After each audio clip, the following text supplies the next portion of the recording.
coming to the first unit, defining the model. So in the model, what are the things we are supposed to define? The collection of lines to be specified here, circle, then the label objects. For if at all, if you go for line, each line is represented by the end point, the starting point and the ending point. If at all, if you go for a circle, each circle is represented by the x coordinates of the leftmost and rightmost point. Say for example, here I have the diagram. Here leftmost and rightmost and top and bottom position must be known of the on the perimeter. So for a label, the model stores the coordinates starting position. If at all, if you want to go for label, then the user has to specify the starting position, then the text to be typed, and the style should be mentioned, Times New Roman or whatever you go for. Then size, the font size of the characters in the string are also to be specified. You have to allow the user to do all these operations. Then the collection is accessed by the view. So once the user will, whatever information is required, he will interact with user interface that is shown in the view model, and that is processed by which one? Controller, when the figure is to be rendered on the screen. So controller will do the requested job, and once the figure is ready, I mean circle or line, whatever, that the diagram is going to be rendered to the user via the screen. That we have already discussed now, the same thing. This diagram. Same explanation. User will enter the details in the user interface, the controller will process that. In the model, whatever the diagram is to be drawn, that is to be done here, circle, draw, line, whatever. Once it is done, the controller will display that to the user in the model display. That is the view block. The subsystem you can call. So this is about the job of the model. Coming to the controller block, what is it you are going to do? These are steps to be defined. The controller is the subsystem that orchestrates the whole show. He is the one main block who will perform all the major job. The major operations are performed by the controller, and the definition of its role is critical. So the toughest job is to process, to write the code for the controller block. So this role is critical compared to the model and the view. So when the user attempts to execute an operation, the input is received by the view. That I just now explained now. So via the user interface, the user will enter what is the operation to be done. The input is received by the view model.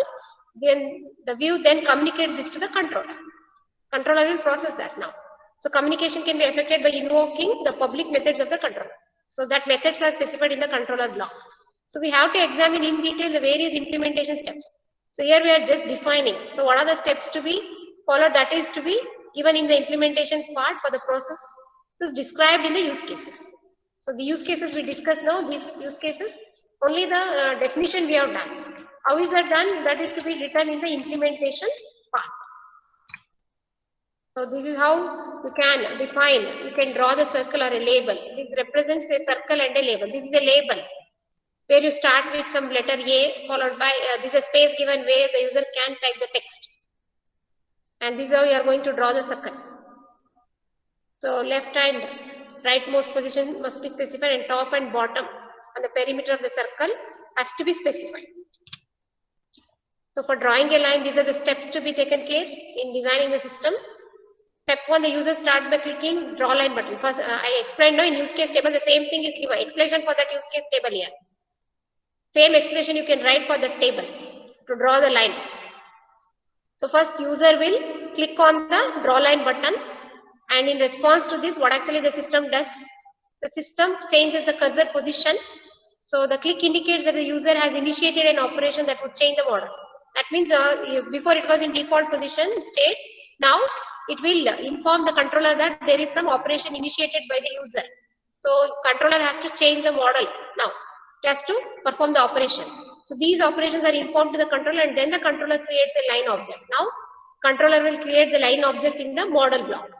Next step, the user clicks on the display panel to indicate the first end point of a line.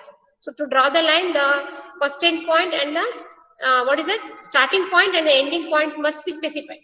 So the next step is user will do that. So both the view and the controller are aware of the fact that the line drawing operation has been initiated. So whenever the user is interacting, user is entering all these details, that time view and controller, both the block knows about the information that what actually the user is trying to request for. So view captures the input. Now view will capture that. Whatever the user is interacting now, the starting point, ending point is entered by user now, that is captured by the view, and then it is going to communicate these information, the coordinates, x and y coordinates to the controller. So the controller can perform the job, can draw the line. Step 3, the user clicks on the second point. First point is done now. Starting point is done, end point. Once again, the view listens to this. Listen means what?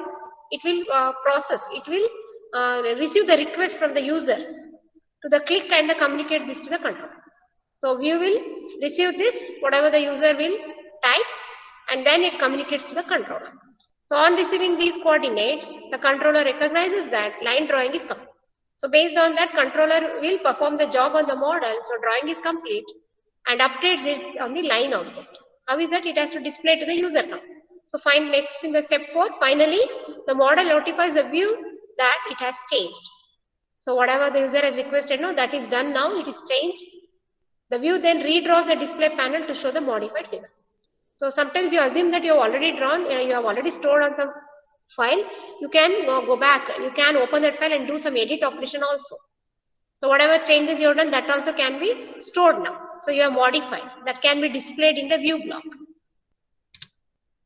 For the same thing, we have a sequence diagram here. See, I have these are the I have to go for actor, is nothing but a user now. I have 3 blocks in the MVC architecture pattern. What are those?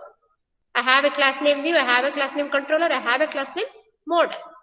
First, what actually the user does, the user requests for the operation draw line. So view will receive that, view will process it.